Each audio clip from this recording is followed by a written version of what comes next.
Hey everybody, I have a VeggieTale book to read today. This book is called Larry Lights the Way. Scripture verse in the front says, God's gift of grace comes in many forms. Each of you has received a gift in order to serve others. You should use it faithfully. 1 Peter 4:10. And over here it says, Larry Lights the Way, a lesson in helping others. Let's see how Larry helps others. In a faraway land lived a king who was special. He knew he was special because God made him, and everything God makes is special. One of the talents God gave him was being very good with a pogo stick. Well, that's a unique thing to be special in.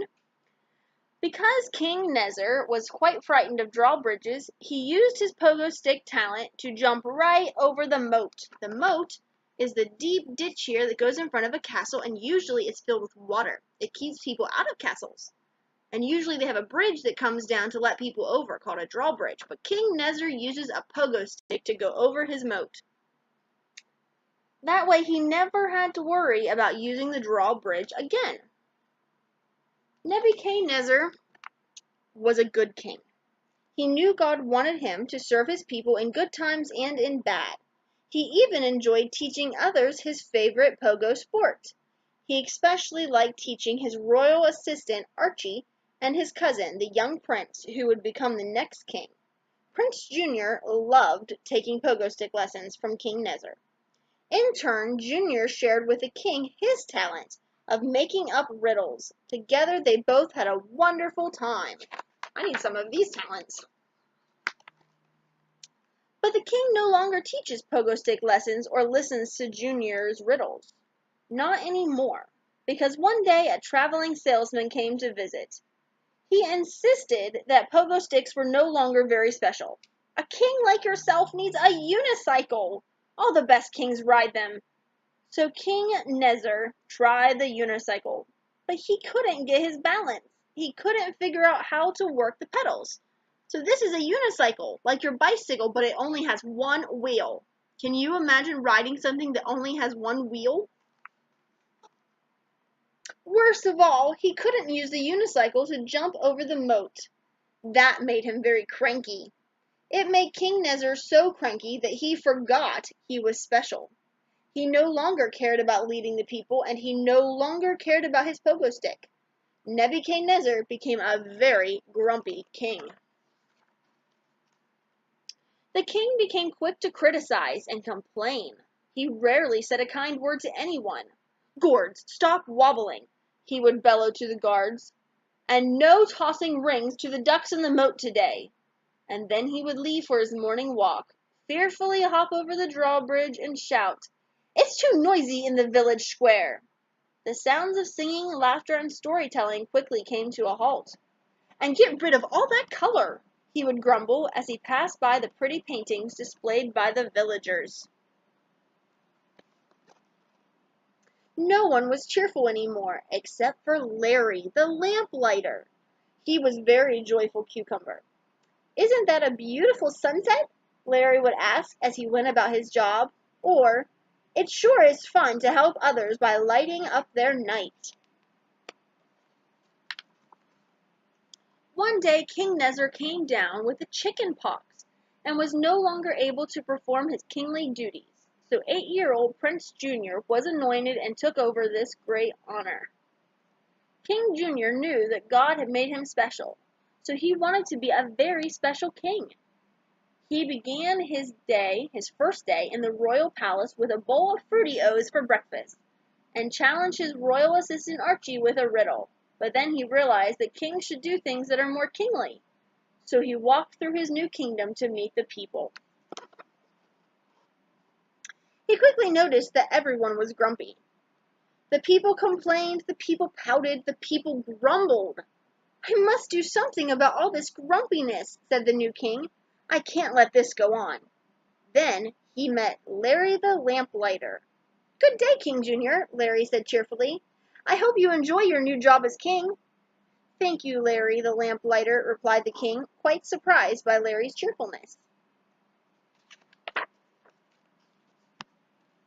Later that day, King Junior sneaked away to his royal tree fort to spend some time alone.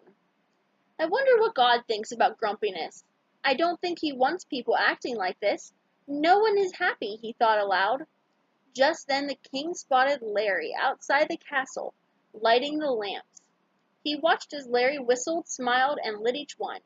"Hello, royal guards! You're looking swell today," Larry said cheerfully. He seemed quite happy. The king wondered what made Larry different. When Archie called King Junior for his royal snack, the king told him about the grumpy people and then about Larry. "Why do you think he is so different from the other villagers?" Archie thought for a moment. "Maybe it's because Larry likes to use his own special abilities to help others." "Of course," said King Junior. "God gave each of us different abilities. He made everyone special in some way." "You're good at telling riddles, and I'm good at taking care of you," Archie continued. "Wasted talents would certainly make one grumpy, because God made us to help others in our own special way. Maybe if the people start using their talents to help one another, it will make everyone feel better, and they won't be so grumpy. I know just what I'm going to do," King Junior said. The king called all the villagers together. When everyone had gathered, he made the following proclamation. "Hear ye, hear ye! The villagers in this kingdom have been grumpy long enough. I have a riddle for you to solve, and it goes like this. God made you special. He loves you a lot.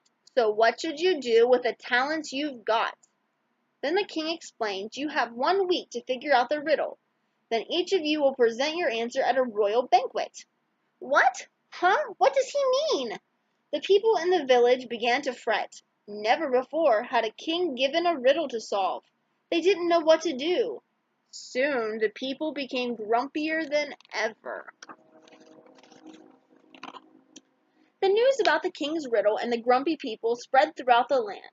So when a traveling salesman heard the news, he thought he would come to the town and help. He decided to fill his cart with happy wares.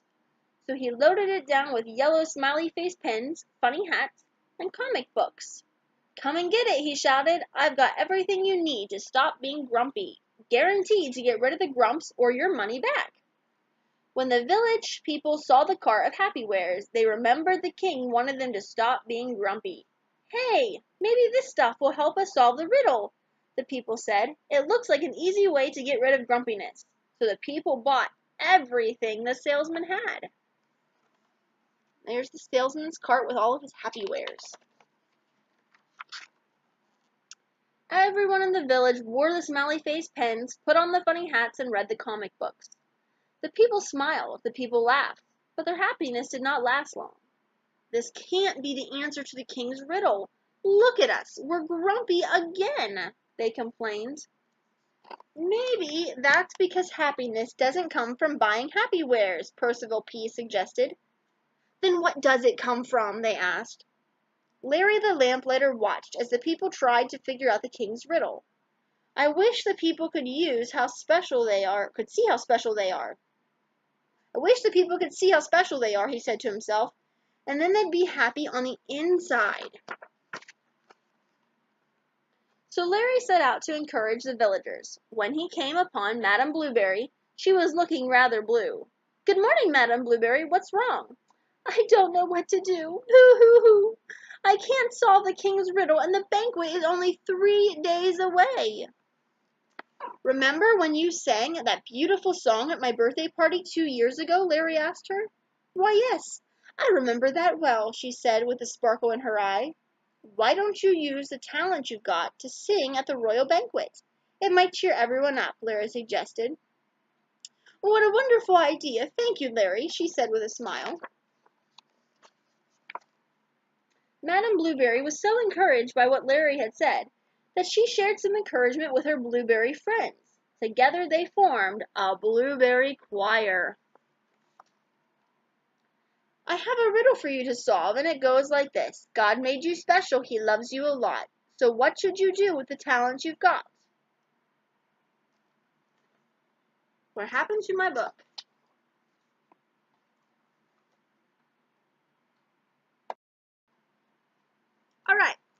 So this book is special because it has some extra pages in it. It decided to repeat itself. So when you look through this book, you're going to have to skip a few pages here and go to where you see the next Blueberry Choir picture and start on this page. That was a little odd. Alright, Larry continued through the village and saw Sir Lunt sitting in his workshop grumping about what to do. Sir Lunt, you're good at building things. Why don't you use your talent to build something special for the village? Suggested Larry. Hey, you're right. I am good at building things. I could build something for everybody. Why didn't I think of that? Thanks, Larry. I'll try it. Larry also helped Jean-Claude by reminding him that he was good at sculpting macaroni. He encouraged Laura, who loved to read stories and talk on the phone, to consider sharing her talents to the town storyteller and he encouraged the royal guards to use their ring-tossing abilities to become lifeguards at the town pool. Look at us, exclaimed Laura. We're each good at something different. You're right, agreed Sir Lunt. And we're happy helping others, Madame Blueberry added. It looks like we've solved the king's riddle, the people cheered. The night of the royal banquet finally arrived, and Sir Lunt presented a model of a new playground for the village children. Laura told a story called Goldilocks and the Three Pears. Madame Blueberry sang a song about being thankful and announced that the Blueberry Choir would be performing at the village park every Wednesday evening. Jean-Claude shared a variety of sculptures he made to display at the town square, and the guards demonstrated how their ring-tossing talent could be used at the village pool. Best of all, they performed their talents with a smile because they were happy on the inside. And Nebuchadnezzar watched the entire event from his bedroom window in the upper chambers of the castle. King Junior was pleased. He knew the people were happy because they were using their talents to help others. He praised the people for solving the riddle. But wait, said the king, what about Larry? He hasn't presented anything yet. Well, sir, lighting lamps is about all I'm good at, and the sun is setting, so I better head out to do my work, Larry told him cheerfully. At that moment, Madame Blueberry stepped forward and bowed before the king. Your Highness, there is something else that Larry's good at doing, encouraging others. He showed me that God made me special by giving me a talent for singing. He helped the others by encouraging them to use their talents too. Larry the lamplighter has shed light on the villagers in a new way.